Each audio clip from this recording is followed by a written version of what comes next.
Lo que probamos la clase pasada, está grabando, me imagino, aunque no me muestra Sí, ningún está botón. grabando, profe. Sí. Lo que probamos la clase pasada es este corolario esencialmente, que toda martingala se puede escribir, primero para martingalas de cuadrado integrable, porque usamos una técnica de L2. Toda martingala de cuadrado integrable se puede escribir como una integral estocástica. Y después, si uno localiza, logra probar que toda martingala finalmente es una integral estocástica. Recuérdense que las martingalas se pueden localizar para que sean, por ejemplo, acotadas. Finalmente, resulta que todas las martingalas son continuas, o mejor dicho, tienen una versión continua. Ya, vamos a ver un teorema que es, como ya les dije, más fuerte que el teorema de representación previsible, que para el browniano es lo mismo, pero si uno considera un proceso más general, no es lo mismo. Es más restrictivo esta cosa de la descomposición de caos. Y está muy ligado a, a ciertas propiedades básicas del browniano y que vamos a ver que tiene relación con la familia de polinomios. Lo que alcanzamos a hacer la clase pasada son, y voy a repetir un poquito porque hay detalles que quiero insistir, son estas integrales múltiples para funciones no aleatorias, o sea, son funciones que dependen solo del tiempo, y queremos definir, por ejemplo, la integral doble que está aquí señalada. En general, esa integral doble no existe si es que, en la primera integral no resulta ser adaptada. O sea, si esa integral no depende solo de lo que pasa hasta S1. Y como estoy integrando en S2, en principio en todo el rango, entonces eso no va a funcionar. Entonces, lo que hacemos es truncar el rango de S2 hasta S1. Y entonces esa integral, si uno la piensa como suma de incrementos del browniano, como una especie de suma de Riemann, entonces resulta ser adaptada. Y la manera más fácil de probar eso es considerar una familia especial de funciones que juegan un rol fundamental en esto, que son funciones tipo producto. Entonces acuérdense que estamos trabajando en uno de los triángulos, es decir, donde C2 es menor o igual que C1, y en ese triángulo ponemos una función de dos variables que es el producto. Para ese tipo de funciones, como HC1 es no aleatorio, entonces cuando integro puede salir de la integral, eso es más o menos fácil de probar. De todas maneras hay que probarlo, ya lo hicimos hace un tiempo. Vuelvo a insistir, con la integral estocástica nada es evidente. Y entonces lo que vemos es que la integral de esa función de dos variables resulta ser una integral de una sola variable, que es previsible, más que eso, es continua en S1, y está multiplicado por algo que es medible en S1 y que no depende de omega, así que es previsible. Así que tenemos un producto de dos cosas previsibles, por lo tanto es previsible. Y esa es la manera de probar que esta integral para estas funciones más simples es previsible. ¿Ya? ¿Qué más? Bueno, la pregunta que viene a continuación es si las funciones tipo producto y combinaciones lineales de ellas son densas en L2 del triángulo. Y eso es más o menos fácil de probar, eh, como ya me han preguntado algunas veces, casi lo único que uno puede usar para eso es clase monótona. Es como la herramienta básica para probar que si uno tiene una propiedad para un tipo de funciones, la tiene para la colección de las medibles. Así que lo que yo intentaría es un teorema clase monótona.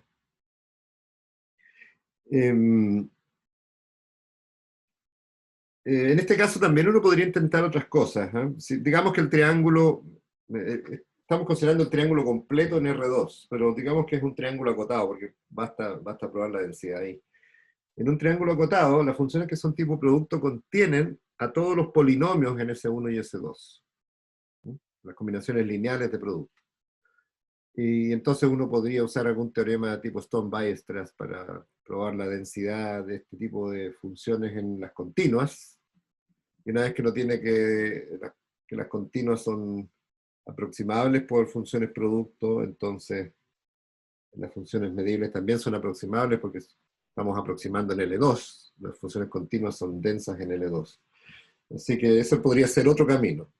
Pero igual hay que pasar por un teorema tipo Stone-Weierstrass. Ya.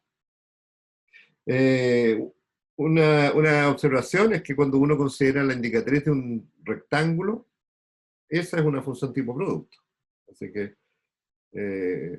ya tenemos que todos los rectángulos, y una vez que no tiene los rectángulos, tiene todo por aproximación. ¿Ya? También ese es otro camino.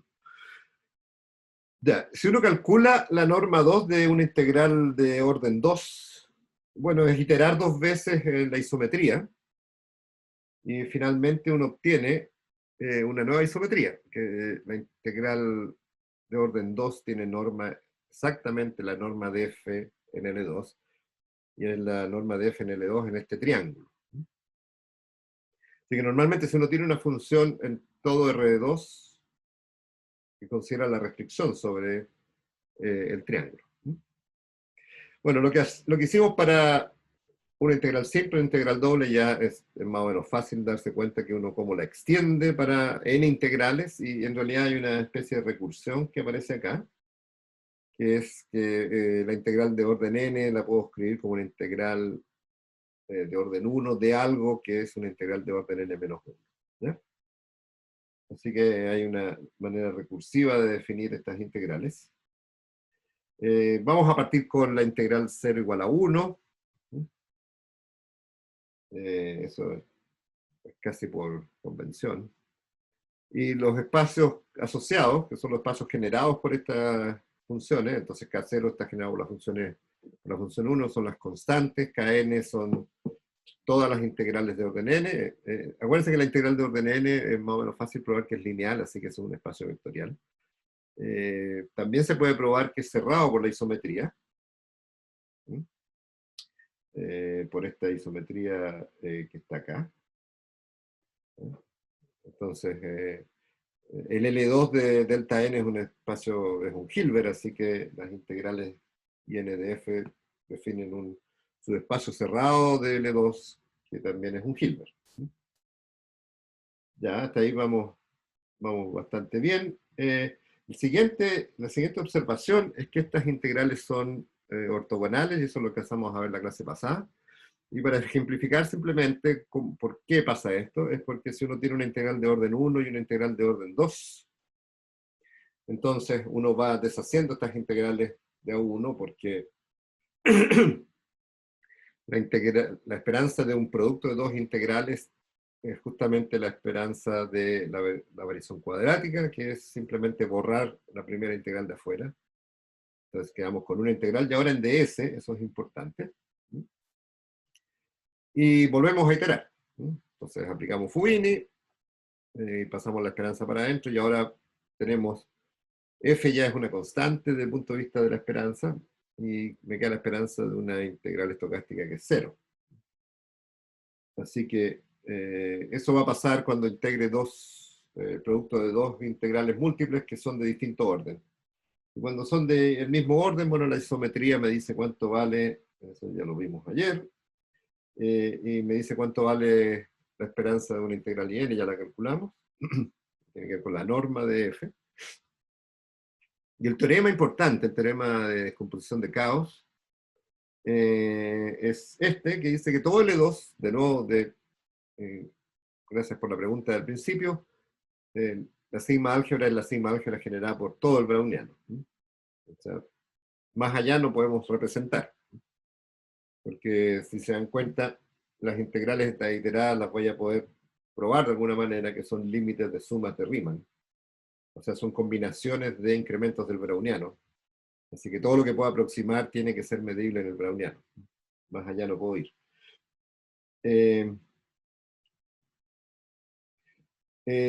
Tenemos entonces que toda variable de L2 se escribe como una descomposición en caos, una descomposición ortogonal. Los INFN son la proyección de Y, tengo los espacios ortogonales, así que en realidad vamos a probar que la suma de las proyecciones me da todo Y, y que esta serie además converge en L2, porque como son ortogonales, la norma de Y va a ser igual a la suma de estas normas. Ya, preguntas hasta ahí, porque ahí estamos empezando de nuevo.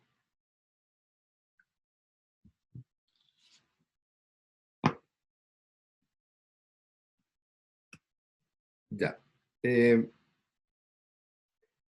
Un rol fundamental en esto va a ser jugado por una familia de polinomios especiales que se llaman los polinomios de Hermite, y que están íntimamente relacionados con el browniano. Nosotros vamos a hablar solo la punta del iceberg de esta relación, que es que los polinomios de Hermite aparecen naturalmente con las integrales múltiples. Y todo viene del hecho que estos polinomios de Hermite están relacionados con la expansión de un exponencial. Entonces tengo que la exponencial de u por x menos u cuadrado medios en la variable u, hago una expansión de Taylor, y los coeficientes, por supuesto, van a depender de x, y es más o menos directo probar que esos coeficientes hn de x son polinomios en x. ¿Ya? Y además tenemos una fórmula, hn de x es la derivada enésima, eso me faltó acá. Perdí el lápiz, así que va a ser muy difícil que pueda escribir. Ya. Así que es un polinomio grado n, se prueba por inducción, y se pueden calcular los primeros, ahí están los primeros. Son todos polinomios de Hermite mónicos, son el coeficiente principal es 1. Hay una pequeña diferencia entre los polinomios de Hermite de probabilidades y los polinomios de Hermite de los físicos, hay unas constantes ahí que varían. Y estos polinomios son ortogonales con respecto a la medida, a la gaussiana. Y tienen norma, bueno, n factorial, eso también es más o menos fácil de probar por inducción. Lo interesante es que estos polinomios, como muchas familias de polinomios, satisfacen ecuaciones de recurrencia, y vamos a usar estas dos, donde el polinomio n más 1 se puede construir a partir de los dos anteriores, en una recurrencia bastante simple, así que uno podría calcular hn más o menos rápido. Y además, la derivada satisface también una recurrencia con el polinomio anterior. Ese tipo de recurrencias, bueno, ayer no tenía notado esto, pero este tipo de recurrencias se conoce con el nombre de Apple y son bastante útiles en análisis numérico. Ya, si se dan cuenta, la expansión es una exponencial, y si uno piensa que u es la integral de f de b, y que u cuadrado es la integral de f cuadrado de s, uno podría relacionar esas dos cosas, entonces tendría una expansión de la exponencial estocástica en función de los polinomios de Hermite. Esa va a ser más o menos la idea. Para lograr hacer eso, vamos a introducir un parámetro que me va a permitir jugar con tres variables en el fondo. Y el parámetro A es, vamos a usar en la segunda expansión, pero en realidad lo único que hace es un factor de escala ese parámetro A, porque podemos factorizar bueno, ahí está hecha la factorización, y lo único que cambia es un factor multiplicativo a la n medios, y hn evaluado en x partido por raíz de a. Y eso solo van a ser los polinomios grandes de Hermite, hn, xa. Uno piensa, bueno, aquí capaz que pierda que son polinomios, pero no, son polinomios en x. Eso es lo interesante. Y ahí están los primeros. Y creo que llegamos hasta por acá la clase pasada. Y no es casualidad que estos polinomios grandes de Hermite, si uno evalúa en x igual al browniano en vez sub t, resultan ser martingalas. Bueno, el 1 está más o menos claro, el H1 es B de t, así que es el martingala, el H2 es B de t cuadrado menos t, ese también es martingala. Hasta ahí habíamos visto, pero me está dando qué pasa con la martingala con la potencia 3, y me dice que BQ menos 3T cuadrado B es una martingala. Eso es lo que va a ser como corolario el próximo resultado. Así que estas familias de polinomios, los polinomios grandes del MIP, dan una serie de martingalas polinomiales en el browniano. Ya. Para hacer eso, vamos a introducir una notación, que si yo tengo una función de una sola variable, que es de cuadrado integrable, entonces esa función induce naturalmente una función de n variables en el triángulo, simplemente como el producto de f de n c sub i, y aquí estoy suponiendo que el segundo está Cn, está en el triángulo, así que están ordenados.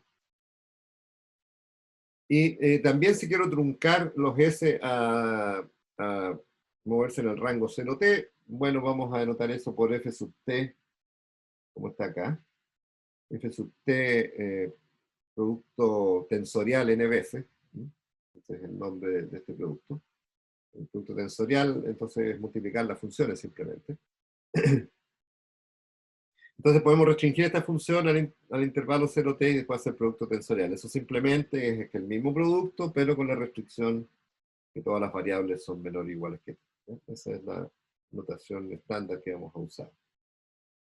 Ya, entonces, dada una función, tenemos esta función de n variables de manera natural. Y fíjense lo que aparece, es que el polinomio de Hermite evaluado en la integral de f y en la variación cuadrática. Recuerden que el polinomio de Hermite grande depende de dos parámetros. El primero es x, el segundo es como tiempo. Eso es exactamente, bueno, salvo un factor, n factorial, la integral enésima de esta producto tensorial de f consigo mismo, n veces. Y esto me da una fórmula que me dice que esencialmente todos los polinomios de Hermite evaluados en la integral estocástica y la variación cuadrática, reemplazo entonces x y t por eso me da una martingala porque el lado derecho es una integral estocástica. Entonces, particular por f igual 1, vea que todos los polinomios de Hermite evaluados en b de t y t es una martingala. Ya, ¿qué vamos a usar de estos polinomios de Hermite? Vamos a usar que la derivada en x, la derivada parcial en x es como la derivada de los polinomios de Hermite simples, y eso tiene una recurrencia que es n veces el polinomio anterior, y satisface esta ecuación diferencial parcial, interesante, que es esencialmente la segunda derivada más una derivada en el tiempo, así que es una especie de ecuación del calor, y por lo tanto, si uno hace fórmula de Ito para Hn, lo que tiene es lo que tiene allá abajo, van a aparecer derivadas de orden 1 en x y en a, y entonces me va a aparecer dh a dx de b, más la derivada de orden 1 en a, más un medio la segunda derivada, porque esa es la fórmula de Ito, pero eso suma 0. Entonces, gracias a esto, no hay términos en ds.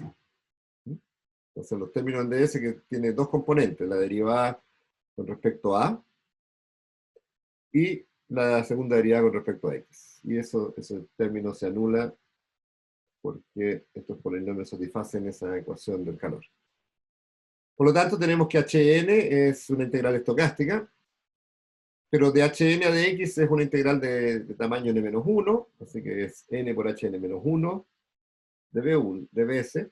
Y si usamos inducción, Hn-1 es n-1 factorial y n-1, reagrupan y al final tienen demostrado el teorema. Así que es bastante directo y es esencialmente dos propiedades. Una es esta ecuación que está acá, muy importante, que satisface una ecuación del calor. Y la segunda es esta relación entre la derivada de los polinomios de Hermite y el polinomio anterior. O sea, la recurrencia de Apel. Así que se necesitan esos dos ingredientes para tener esta relación. Bueno, ahora simplemente vamos a evaluar en u igual a 1, y x va a ser la integral de f, y a va a ser la integral de f cuadrado de s. Así que eso es la exponencial estocástica de f, pero si uno tiene que esa exponencial tiene un desarrollo de Taylor, entonces uno va al desarrollo de Taylor, evalúa u igual a 1, x tanto, a tanto, y se da cuenta que es esta serie que está acá al lado, que es hn evaluado a la integral de f y la integral de f cuadrado de s, partido por n factorial. Ese n factorial es importantísimo. Así que si uno cancela los factoriales, queda que esto es 1 más la suma de los in de f producto de Kronecker o producto tensorial n veces. Y tal vez lo que falta resta ver simplemente es que hicimos bien este cálculo y que esa serie es convergente, ¿no? Lo que vamos a hacer en un segundo. Salvo eso, entonces estas exponenciales estocásticas de funciones f que son de cuadrado integrable, pero son no aleatorias, tienen una expansión, ¿no? Y eso es gracias a estas propiedades de los polinomios del mismo. Y la relación con la exponencial. ¿Dudas hasta ahí?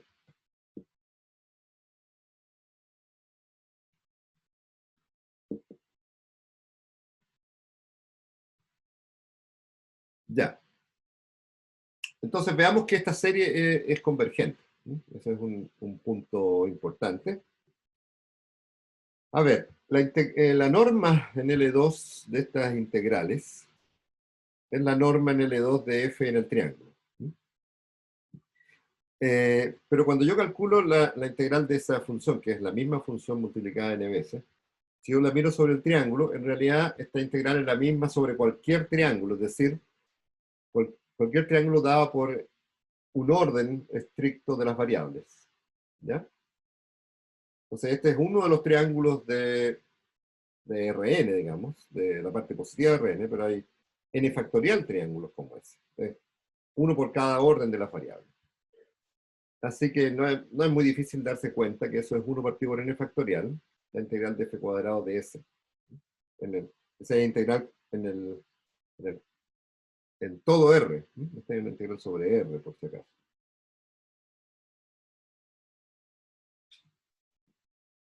Ups. Porque no me deja escribir.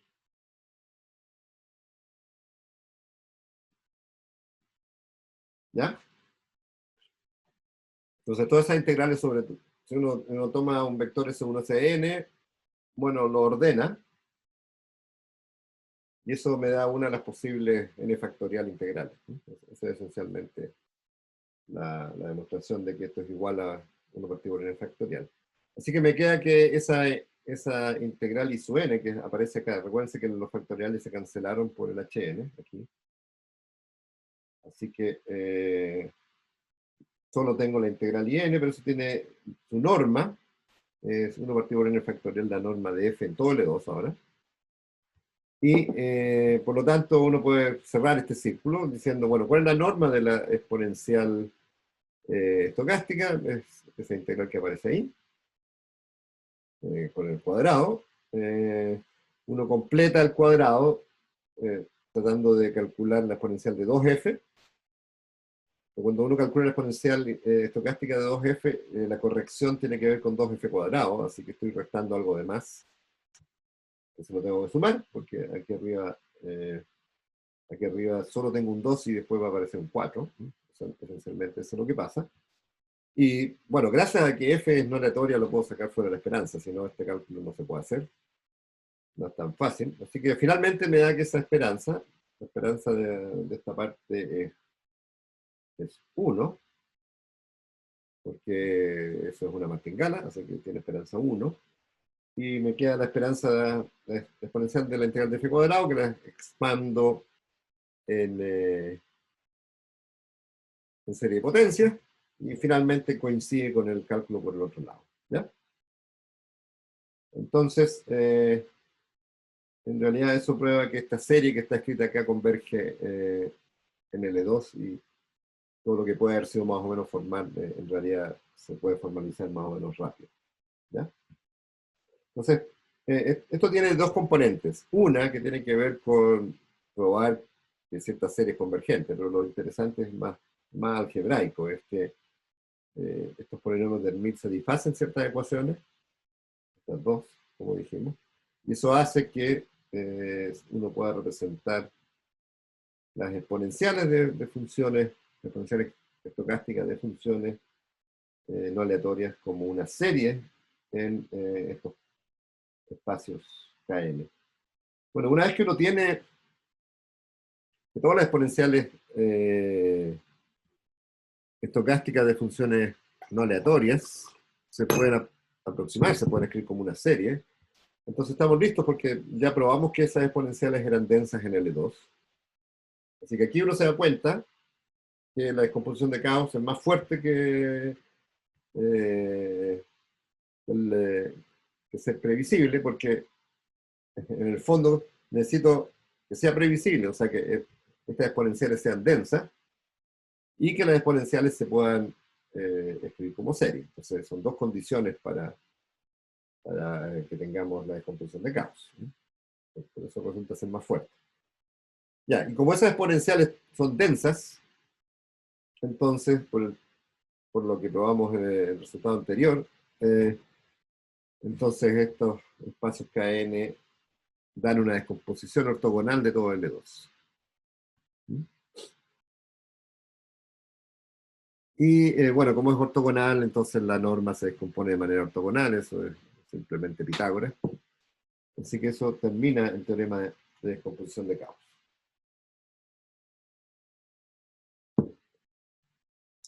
¿Preguntas?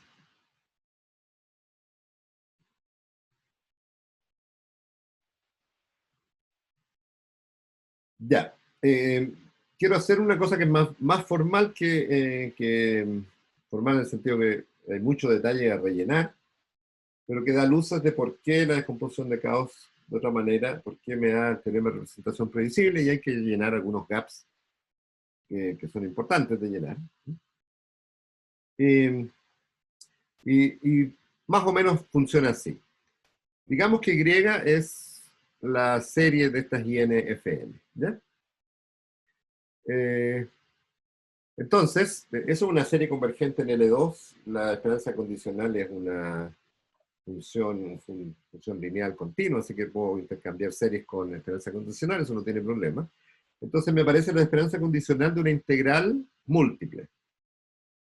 Pero una integral múltiple la puedo mirar como la integral de tamaño 1 de algo, me olvido de que es múltiple, y las integrales normales del browniano tienen esta propiedad de martingala que cuando condiciono f de t es simplemente la integral entre 0 y t.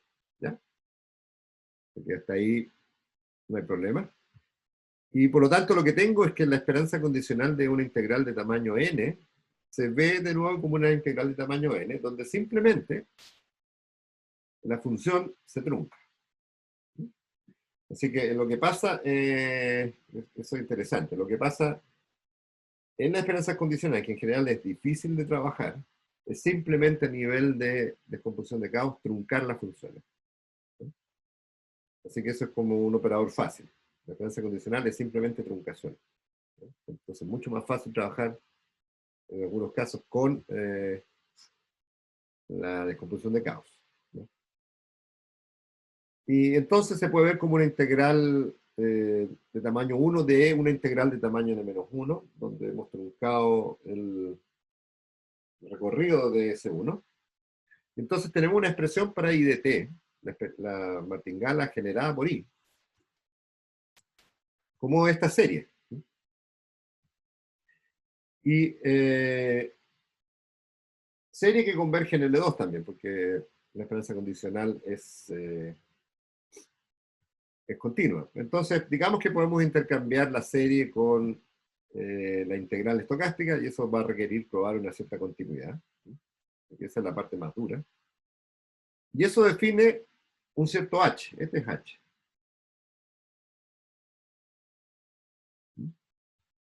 Entonces el h, que representa a y, lo puedo calcular en el fondo borrando un operador que haga lo siguiente, que trunque la función y que borre una integral.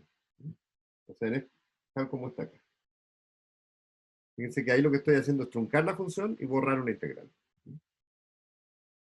Eso se llama el operador de derivada en el espacio de caos. Uno tiene una serie y lo que hace es la derivada con respecto a no sé qué, no sé qué, pero no voy a decir, no quiero que nos perdamos en eso, pero es un operador de derivada.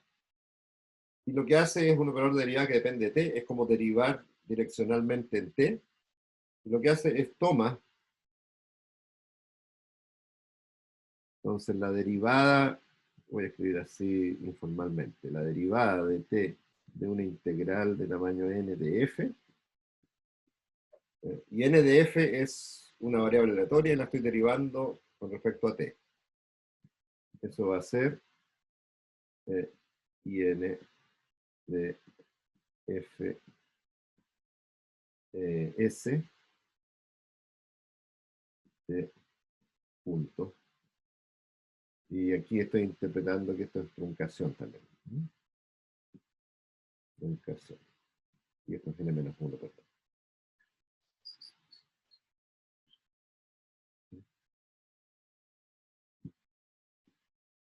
Tiene menos 1. ¿Ya? Truncación. Ya. Entonces eso tiene toda la pinta de una derivada, porque si uno se imagina que los IN son polinomios, entonces n es como el grado, entonces n menos 1 es un grado menor. Ya. Ese se llama el operador de Malyabán, derivada de Malyabán. Lo que estamos probando es un teorema famoso de Clark, que necesita algunas condiciones, y las condiciones son para poder hacer este intercambio que hicimos tan fácilmente entre esperanza condicional y esta serie. Fíjense que la serie HS depende de S, así que tiene que haber una convergencia también para cada S. Si eso se puede hacer, entonces tenemos esta fórmula. Perdón, voy a ordenar esto un poquitito.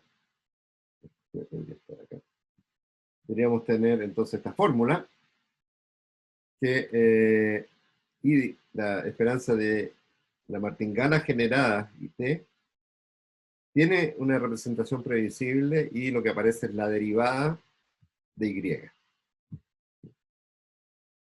Si uno ve lo que es la derivada de Y en esta definición, es justamente eso. Si uno quiere que el operador de derivada sea lineal, entonces esto debería ser algo así como la derivada S de Y.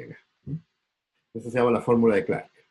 Que necesita un poquito de Y, necesita que Y esté en el dominio de este operador. El operador derivada no es un operador continuo, por si acaso, como la derivada tampoco es continua en las funciones. Y si está en ese dominio, que es un dominio denso, entonces tenemos una fórmula para el teorema de representación previsible. Pero no solo eso, y esto es solo un detalle que les voy a contar. No solo eso, cuando uno tiene una derivada, tiene una integral. Entonces, esto da origen a una integral.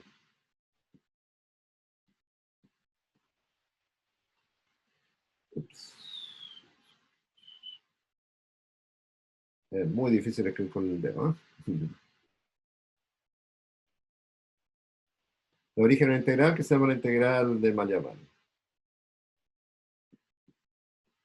O también más conocida como Skorohov. Y en el fondo es, cada vez que uno tiene una derivada, tiene que definir una integración por partes. Y eso define una integral. Eh, pero claramente esto está lejos del alcance. En realidad es más conocida como Skorohov, pero Malyabán porque se prueba que esa integral es el dual de dt. Entonces, tengo una manera de derivar, tengo una manera de integrar, y más o menos acá uno intuye cómo es integrar. Derivar es decrecer en 1 el grado, integrar es aumentar en 1 el grado. Simplemente es introducir una variable t e integrar. Así que en la descomposición de Gauss se ve muy bien y fácil, fácil al menos intuitivamente, qué significa derivar y qué significa integrar. Tal como uno derivaría e integraría polinomios, tiene las mismas, prácticamente las mismas reglas. Preguntas.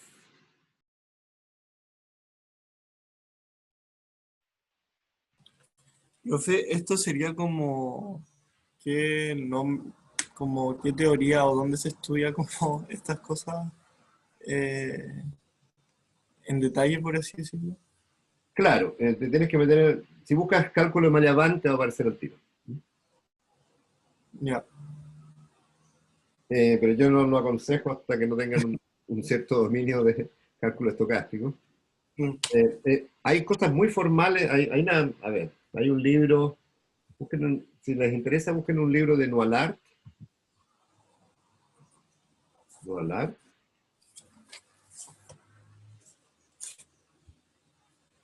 que es un probabilista catalán, que él viene más bien del mundo del análisis de las probabilidades, pero su formación es más bien analista, y bueno, eh, él ve el cálculo de variabilidad mucho más analista, ¿sí? O sea, tiene estas series, la derivada es simplemente bajar el grado, la integral es subir el grado. Bueno, y después hay que probar que eso realmente coincide con la versión estándar de qué es lo que es la derivada de Malaván y la integral de Skorokhov. Eh, Cabe hacer notar aquí que para poder derivar necesito regularidades en términos de integrales. Necesito que n-1 de f tenga sentido. Y eso significa que la función ft punto tiene que ser una función de cuadrado integrable. Recuérdense que cuando tengo una función de dos variables que es de cuadrado integrable, si fijo una, la función de la segunda variable no necesariamente es de cuadrado integrable. Entonces, para casi todo t, esa función es de cuadrado integrable, eso es el teorema Fubini. Pero habrán t's para los cuales esa función no es de cuadrado integrable. O sea, ahí uno se da cuenta que aquí hay un pequeño problema. Ahora, si uno puede integrar simplemente, digamos que f es continua, entonces ft punto sí va a ser de cuadrado integrable. Entonces uno puede derivar, y fíjense que lo que estoy derivando es una variable que depende de todo, es una variable que es f infinito medible, y de t no tiene por qué ser adaptado. Puede tener una mala adaptación. Y entonces voy a poder integrar derivadas de cosas eh, eh, o sea, voy a poder integrar de test de algo para una familia rica sin que probablemente tenga adaptación. Y entonces esa integral va a ser una integral, en principio va a ser más general que la integral de Ito. De hecho, se demuestra que si esto es adaptado, coincide con la integral de Ito. Y si no es adaptado, entonces uno puede calcular bajo más regularidad qué término extra aparece. ¿Ya? Entonces, esto permite calcular integrales de cosas que no son adaptadas. Ahora, no todo lo no adaptado se va a poder integrar. Hace falta cierta regularidad, y la regularidad uno la entiende en el sentido de este cálculo diferencial nuevo. Entonces uno va a poder integrar cosas que son derivadas de algo y que están en el dominio de las derivadas. Una especie de integración por partes. Ya. Así que ese es como el siguiente paso del cálculo estocástico, poder integrar cosas que no son adaptadas. Pero aparece un cálculo bastante más complicado, porque la fórmula de Ito no solamente tiene términos extra por la variación del browniano, sino porque tiene además este término no adaptado. ¿Ya? Ya, eso será para Profe, un segundo curso, un tercer curso. Ya, dale. quizás un poco ingenuo mi pregunta, pero si ya podemos introducir como esta especie de cálculo diferencial, ¿no podríamos como hacer una especie de optimización también? ¿O ya también como que se pierde todo eso? No, no, no, no, no. Este es un cálculo de variaciones. Exactamente. Exactamente. De hecho, Maliabán me parece que lo introdujo inicialmente como un cálculo de variaciones en el espacio de Wiener, en el espacio de las continuas con la medida de Wiener. O sea, uno siempre tiene un cálculo de variaciones en un espacio como las continuas, que es un Banach, etcétera, pero eso no es un cálculo de variaciones que haga intervenir una medida. El cálculo de variaciones que uno quiere es definir controles y qué sé yo, cuando uno tiene funcionales que son integrales, ¿no? Y integrales con respecto a la medida de Wiener, ¿no? La idea original de Malerban me parece que fueron dos ideas. Una fue hacer un cálculo variacional en ese espacio, con esa medida, tal como uno hace en RN con la medida de Lebesgue, y además probar un teoremazo que habían probado los edepistas, un edepista famoso que se llama Holmander, que había probado que bajo ciertas condiciones necesarias y suficientes casi, operadores elípticos tenían regularidad, etc. Malerban, vía este cálculo, logra probar el mismo teorema algunos años después. Así que eso hizo que esta teoría ganara adeptos. Pero, es claramente un cálculo variacional. Lo que permite, por ejemplo, entre otras cosas, es probar bajo qué condiciones en Y es un funcional del browniano, bajo qué condiciones Y tiene una densidad. O sea, la distribución de Y tiene una densidad con respecto a la medida de Lebesgue. Ese es uno de los problemas básicos que trata de resolver el cálculo de Malerban. Bueno, y las condiciones se dan sobre casi como un teorema de función implícita sobre la derivada de Y. O sea, si la derivada de Y es invertible suficientemente, entonces Y va a tener densidad. ¿Sí? Hay muchos teoremas de ese estilo. Ya. Nosotros vamos a tratar de aplicar... ¿qué hora es? Ya. Nosotros vamos a tratar de aplicar esta representación previsible, más que la descomposición de caos, a estudiar ciertas ecuaciones diferenciales del estilo que está escrita ahí. O sea, tengo un operador tipo ecuación del calor, de U a de t más un medio laplaciano U, igual una función que depende de U. Y la función es casi cualquier cosa. Entonces esta es una ecuación no lineal en U. Una ecuación del tipo calor que es lineal en U, igual a una función de U, y después vamos a poder agregar el gradiente de U. Y vamos a ver que es más que poner condición inicial, vamos a poner condición terminal. Entonces estamos integrando hacia atrás. Conocemos el perfil en el instante t y queremos saber cuál es el perfil en el instante cero. Eso en general es mucho más complicado porque eso en general tiene explosiones. Esta ecuación no necesariamente tiene solución. El semigrupo browniano se va poniendo cada vez más suave hacia adelante, pero hacia atrás es cada vez menos regular. De hecho, parte de la delta Dirac. El núcleo de transición del browniano parte de la delta Dirac y después se pone ese infinito cada vez más regular, de hecho. Entonces, cuando uno integra hacia atrás, eso tiene problemas. Pero vamos a ver que no. Bueno, bajo ciertas condiciones en F y G, por supuesto. Ya, ¿cuál es la idea? La idea es muy simple. Apliquemos formuladito a la solución de esto. Digamos que esto tiene una solución que es suave. Pensemos que G es suave. ¿Ya? No nos pongamos problemas en eso. Entonces, U tiene segundas derivadas y segundas derivadas acotadas. Entonces, hacemos formuladito, nos damos cuenta que U de B de T es U en B de T, T. O sea, eso es la función U que andamos buscando en el fondo, más un término que tiene que ver con la derivada de orden 1, que es una martingala, más como tengo dependencia en t y en x, voy a tener primera derivada en t y segundas derivadas en x, que va a ser laplaciano. Pero entonces me aparece ese operador y lo reemplazo por f. Entonces voy a tener, bueno, al instante t, eso es g.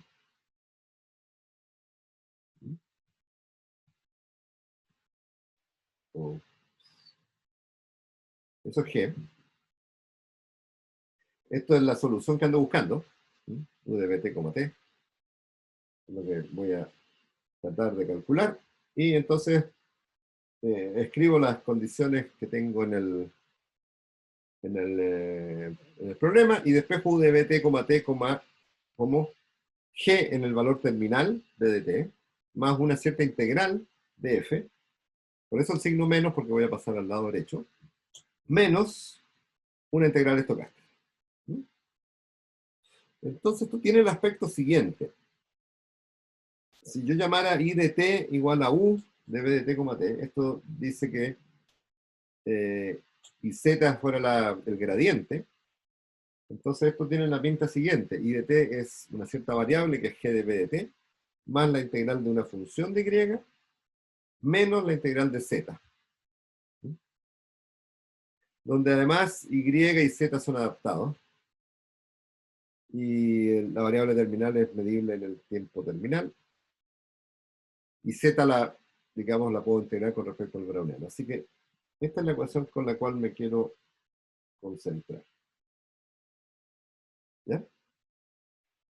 Entonces aquí tengo dos incógnitas, y y z. En mi aplicación, el z es la derivada de y. Entonces ahí aparece de nuevo la derivada de Maliaban. Entonces z es una derivada de y, pero voy a decir que tengo dos variables, y y z, que no conozco, y que satisface esta ecuación. Así que ahora es una ecuación estocástica, que se llama retrógrada porque el dato es el dato final. Entonces estoy integrando hacia atrás en el fondo. Eso es eso aparece en muchas ocasiones en teoría de juegos, en equilibrio. Normalmente los equilibrios son descritos recursivamente hacia atrás. Si yo conozco el equilibrio en instante t, puedo calcular el equilibrio antes, etc. Entonces, aparece como recursión en varios problemas de equilibrio. Y lo que vamos a ver es que, primero, esta ecuación tiene sentido.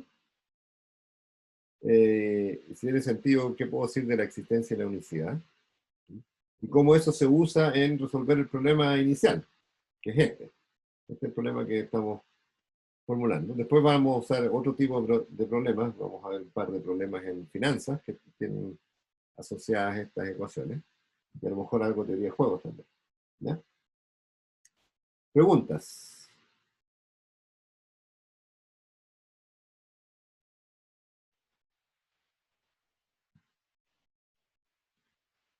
Ya. Entonces vamos a estudiar esta, se llama Backward Stochastic Differential Equation, del tipo y de t, que es lo que ando buscando, igual a una variable terminal, ¿sí? Que la conozco, más la integral de un drift, donde conozco el f, que depende de y y z, que es otra variable que desconozco, menos un compensador, que es una martingala, z de b. Entonces el z aparece tanto en el drift como en la martingala. ¿Ya? Así que esa es la ecuación que aparece como más general, asociada al problema de DP que estoy tratando de estudiar. ¿Ya? Entonces el teorema que vamos a probar, que es un teorema largo, este teorema, a diferencia de los teoremas forward que hicimos, o sea, una ecuación diferencial que conozco la condición inicial, integro hacia adelante, que son mucho más directos, este es un teorema que requiere hacer mucho más cálculo. Pero el teorema dice lo siguiente: si tengo un valor terminal que está en L2, y tengo que f es Lipschitz, entonces hay una única solución YZ de este problema, donde Y es continuo, Z es previsible, Y tiene esta norma fuerte de supremo y L2 finita, y Z es un proceso de cuadrado integrable. ¿Ya? Nuestro objetivo es probar esto para T fijo finito. Se imaginarán que uno puede probar esto para T infinito, o sea, con horizonte infinito, y para T, que es un tiempo de parada. ¿Ya? Eso requiere más desarrollo todavía. Así que hagamos el caso más simple, que es T es un tiempo finito, que es el horizonte, donde yo quiero que mi solución llegue a este valor.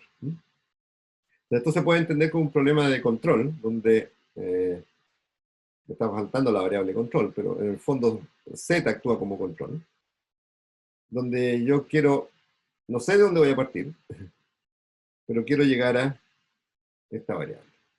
Y esa va a ser la idea que vamos a usar en un par de aplicaciones en finanzas. En finanzas, el problema interesante es saber cuánto vale YZ. O sea, con qué valor YT representa, no sé, la cantidad que voy a invertir en un cierto bien. YT significa cuánto tengo que invertir al instante cero para que, siguiendo esta ecuación, logre replicar la variable xi final. Y f es un dato del problema. Y xi también es un dato del problema, por supuesto. Ya. No creo que podamos hacer todo hoy día, pero vamos a partir, y vamos a partir por qué el teorema de representación previsible aparece naturalmente acá. Y normalmente uno parte con el caso en que f es 0. Pero fíjense que acá tengo dos incógnitas, y uno diría, bueno, aquí está sobrando, porque esta es una ecuación, ¿cómo voy a necesitar dos incógnitas? Pero lo que no se da cuenta es que hay una restricción que está soslayada, y es que Y tiene que ser adaptado. No lo puse acá, pero es más o menos obvio que en la aplicación el Y era una función de BDT, así que tiene que ser adaptado.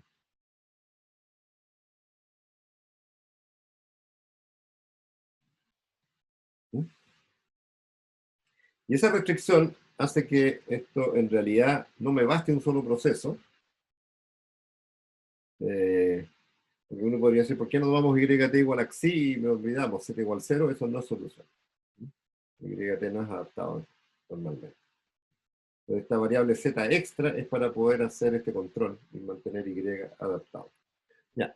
Si es adaptado, entonces YT es igual a su esperanza condicional. Y eso, bueno, mata la segunda parte, que es la integral estocástica. Esa integral estocástica tiene esperanza condicional 0.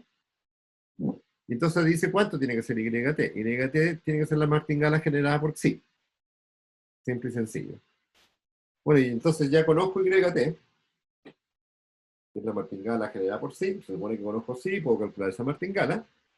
Y entonces el Z tiene que ser tal que el xi y el YT estén relacionados. Es decir, lo que va a aparecer es que lo que necesito como Z es aquel que representa a la variable xi. Entonces, el teorema de representación previsible me da esta variable Z, este proceso Z, es único, en L2 de P, que representa xi. Entonces, si yo puedo representar xi, entonces voy a ver que satisface esta ecuación. Entonces, YT, que es la esperanza de xi dado ft, es la esperanza de xi por la esperanza condicional de esa integral, por la esperanza condicional de esa integral en la integral entre 0 y t. Así que puedo pasar restando, etc. Y finalmente me queda que YT es xi menos la integral entre t y t mayúscula de z de b. O sea, eso es una solución. Y la solución entonces está dada por representar previsiblemente xi. Eso me da el z, y una vez que conozco el z, conozco el y. De aquí, si conozco z, conozco y. Y resulta que además es adaptado, y bueno, ella uno prueba todas las propiedades, es continuo, es adaptado, tiene normas finitas, etc. Y la unicidad, bueno, si tengo dos soluciones de este problema, las resto y me doy cuenta que ese nuevo z tilde tiene que ser el proceso que representa a a xi, y entonces por la unicidad z igual z tilde son la misma clase en SL2 y por lo tanto el Y son iguales. ¿Ya? ¿Dudas hasta ahí?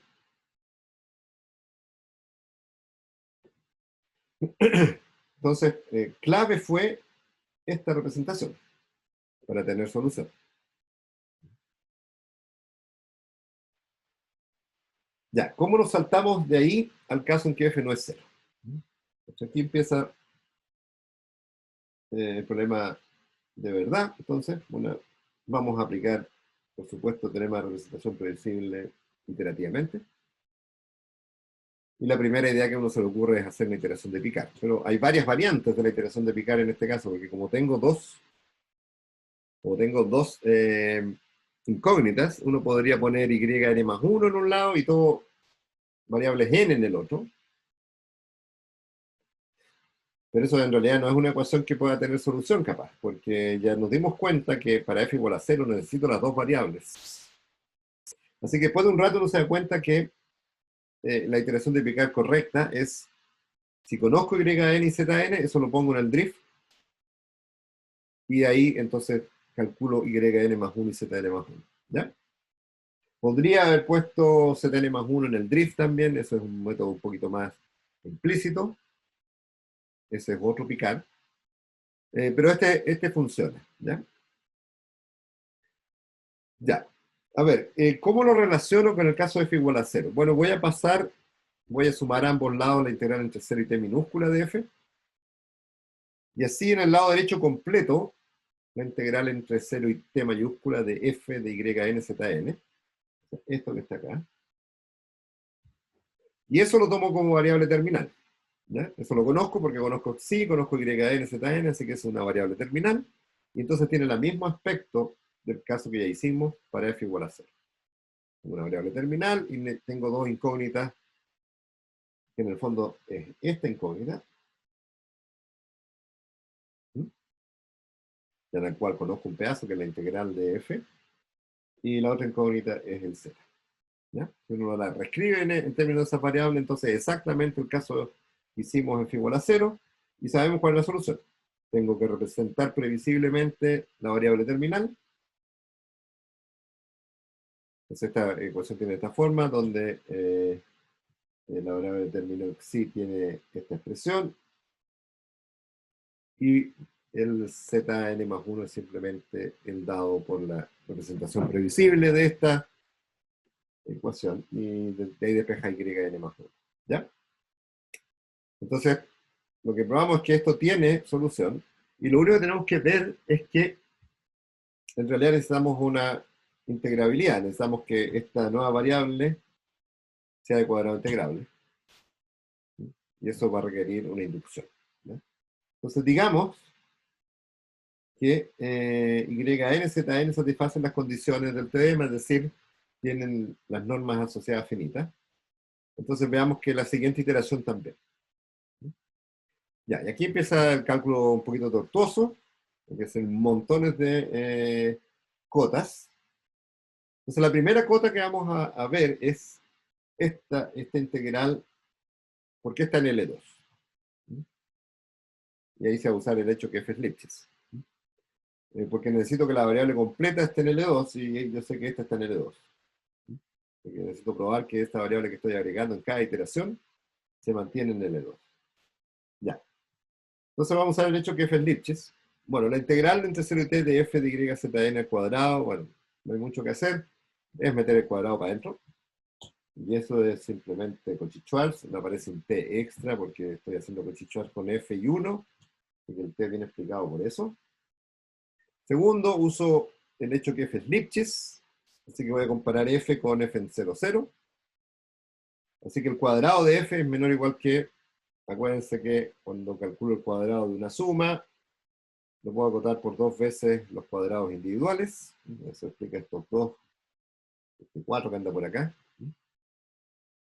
Entonces estoy usando que, no sé, x por y. Estoy usando que x más y al cuadrado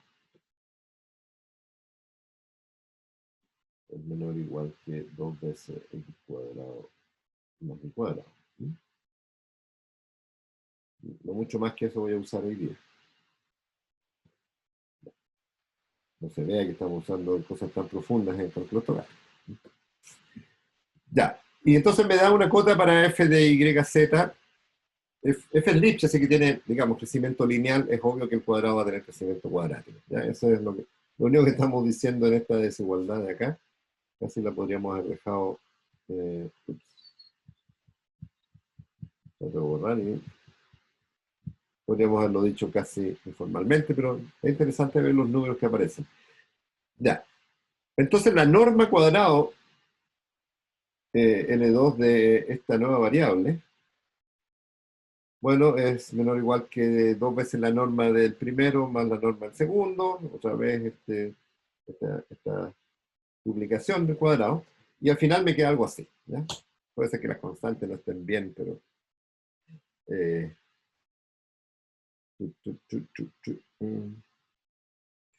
a ver, la primera tiene que ver con el f cuadrado, 2 norma h cuadrado. La segunda, el b, es este que está acá. Y este tiene 2 términos, así que va a ser un 8k cuadrado. La integral de i cuadrado. Recuerden que el i cuadrado, la norma que estamos usando es la del supremo. Y cuando tenga esta integral, voy a tener una integral de y cuadrado que lo saco por supremo. Me queda un t fuera. Eso explica este t que está acá. Bueno, revísenlo. Es por la norma especial que estamos usando en Y. En Y estamos usando la esperanza del supremo cuadrado. Y en Z no, es la integral doble de S y de omega, de P, del cuadrado de Z. ¿Ya? Bueno, pero aparecen constantes. Interesante que bueno, tenemos una constante que no dependen de n, pero el lado derecho sí depende de n porque aquí está la dependencia en n. Obvio. Este cálculo no es muy fino, así que esto no va a servir como contracción.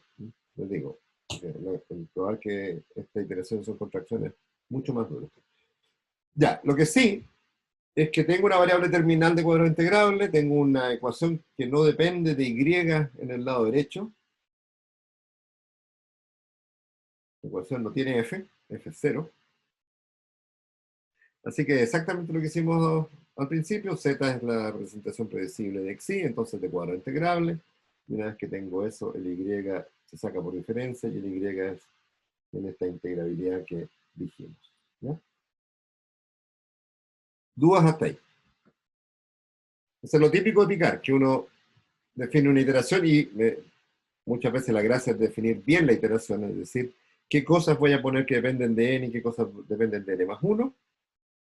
Aquí después de un rato uno se da cuenta que lo que tiene que hacer es y z. Tiene que hacerlo depender de n más 1, porque si no, no hay suficiente libertad para encontrar soluciones. Ya. Así que las iteraciones están bien definidas. ¿Ya? Lo duro es probar que esto es una contracción.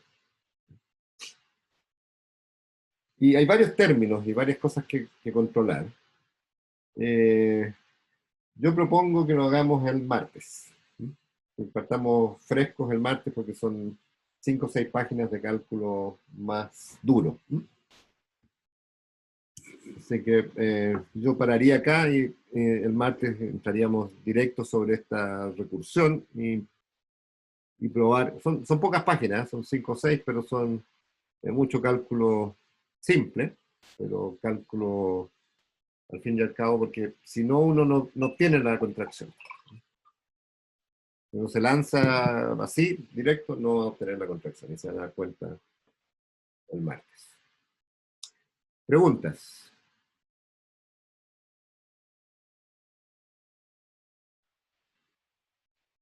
Yo, profe, Uh-huh. la idea es que las presentaciones al final del curso sean como en enero. Y lo otro, ¿cuándo vamos a saber los temas? O la idea es que ya empecemos a buscar un tema.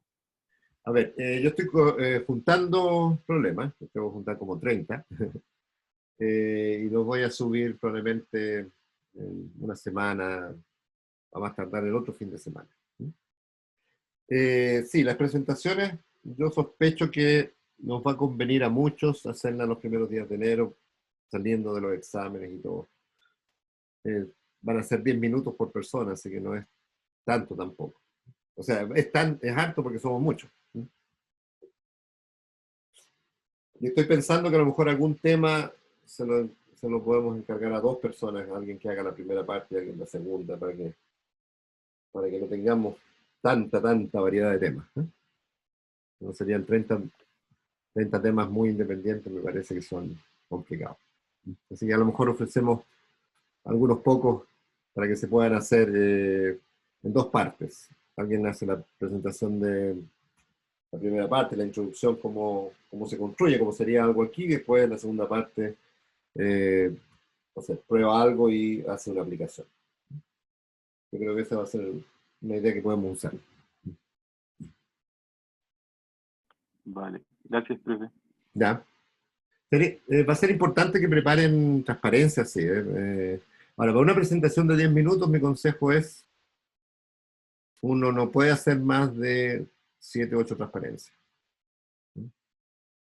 Y transparencias que no estén llenas, porque cuando uno ve una presentación con transparencia muy llena, la transparencia no sirve para nada, o sea, te nubla completamente. Así que también les va a servir como para empezar a algo que en su vida académica o la vida laboral van a tener que hacer, es hacer una presentación para convencer de algo a alguien.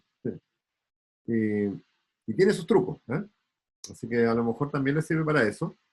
Una transparencia no puede ser más llena de lo que está esta presentación que está acá, sino tanta información que la gente no lee, simplemente. Así que pierde su objetivo. Y la idea no es llegar a leer una transparencia tampoco, que eso produce también, salvo que vaya sobre detalles de ecuación y cosas así, ahí sí. Pero hay contextos, no sé, si quieres explicar una aplicación de un resultado, no es bueno poner todo en la transparencia, sino que das un par de ideas en la transparencia y la explicas verbalmente. Yo no sé si tienen experiencia haciendo transparencia, no sé, en látex o en otras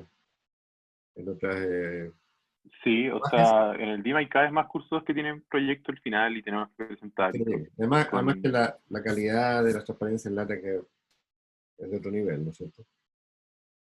Bueno, Sí, hay gente que ya está usando Jupyter y otras herramientas más avanzadas todavía. Y hay algunos presentadores de transparencias asociados a látex que realmente son muy buenos, pero simplemente transparencia en látex para este curso es suficiente. ya, perfecto, profe. Gracias. Ya. ¿Más dudas o preguntas? Profe, yo tenía una duda, pero es de materia Ujú. eh, que tiene que ver con Girsanov, Ya. eh, que entiendo cómo, más o menos, o sea, entiendo cómo la dinámica, cómo funciona, Ya. pero lo que me cuesta es como pensar, no sé, pues si tenemos otra ecuación, otra EDE, como, no sé, pues pensar la medida que nos serviría para demostrar no sé, la existencia de una solución débil o algo así, como que Claro. no sea de la forma que vimos así tan explícitamente, sino que tenga otras cosas. Claro, fíjate que la idea que usamos para esa ecuación bastante sencilla, que era browniano más menos algo, ¿no es cierto? Te dice que lo que puedes hacer es remover un drift. Más que eso no vas a poder hacer, en general, ¿no? O sea, si tienes una ecuación, digamos,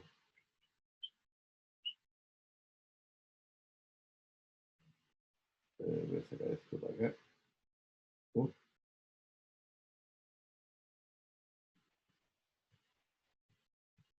Si tengo una ecuación del estilo de x igual sigma de x de b más b de x de t, entonces esto se lo puedo incorporar al browniano. Ya, esto sería vía Kirchhoff, sería algo así como factorizo por sigma de x. Bueno, eso va a depender si el sigma de x es bueno, en el sentido que es estrictamente positivo, por ejemplo, porque lo que aparece es algo así, ¿no? Más, bueno, pongámosle el menos porque el menos es más adaptado a Kirchhoff. El menos así me lo aprendí yo. Menos b, menos b partido por sigma. A ver, ¿cómo lo dejo escribir bien? Sigma de t, ¿cierto? Y esto lo puedo transformar en un dw browniano. Entonces está muy pensado en cómo remover un drift. Pero la parte de difusión, el sigma, no hay cómo. La Kirchhoff no me ayuda para eso. Pero me reduce la ecuación en menos. Esa es una aplicación de Kirchhoff. Otra aplicación de Kirchhoff es en ecuaciones derivadas parciales, remover una especie de drift. Tal vez les vea eso, o al menos se los mencione, que es la fórmula de Feynman-Kac, que hablamos algún tiempo. Hay varias fórmulas de Feynman-Kac, entre paréntesis, como hay varios Kirchhoff. Vamos a ver una muy simple. Entre paréntesis, estas soluciones de ecuaciones retrógradas también son llamadas fórmulas de Feynman-Kac. En general, fórmula de Feynman-Kac es llamado cualquier representación de una solución de una EDP vía browniano. Esa es como una cosa genérica, ¿no?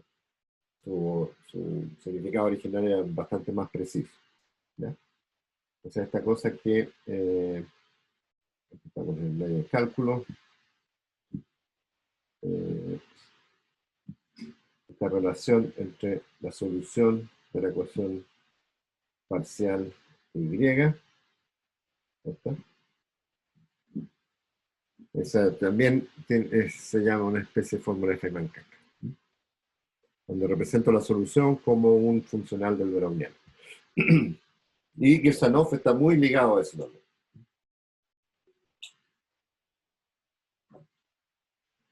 Uno podría interpretar que, si te das cuenta, lo que vas a hacer, fíjate cómo vas a resolver esta ecuación que pusimos acá. Uno resuelve la ecuación con solo sigma y después hace un cambio de medida para encontrar la solución X como una distribución, ¿no es cierto? Entonces va a decir que X es la solución. Imagínate que resuelvo esto en de X igual sigma de X de B. Después, o de W, fíjate.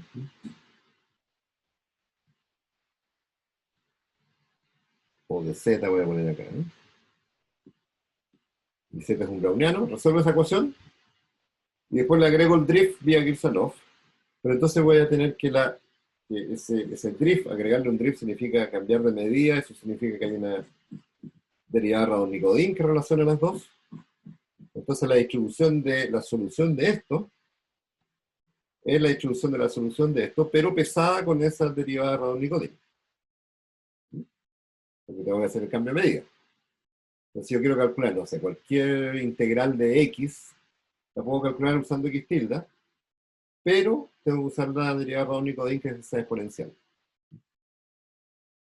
Y ese tipo de fórmulas que aparece con esa exponencial, se suelen llamar también fórmulas de Feynman-Kac. Y lo vamos a ver, yo creo que es bueno que lo veamos, lo vamos a ver con un ejemplo de EDP bien clásico.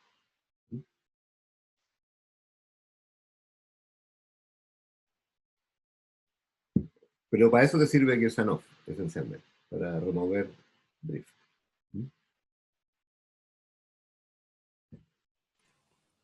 Al menos en ecuaciones, en otras aplicaciones. Kirchhoff no solo sirve para ecuaciones. En finanzas nos vamos a dar cuenta para qué sirve también.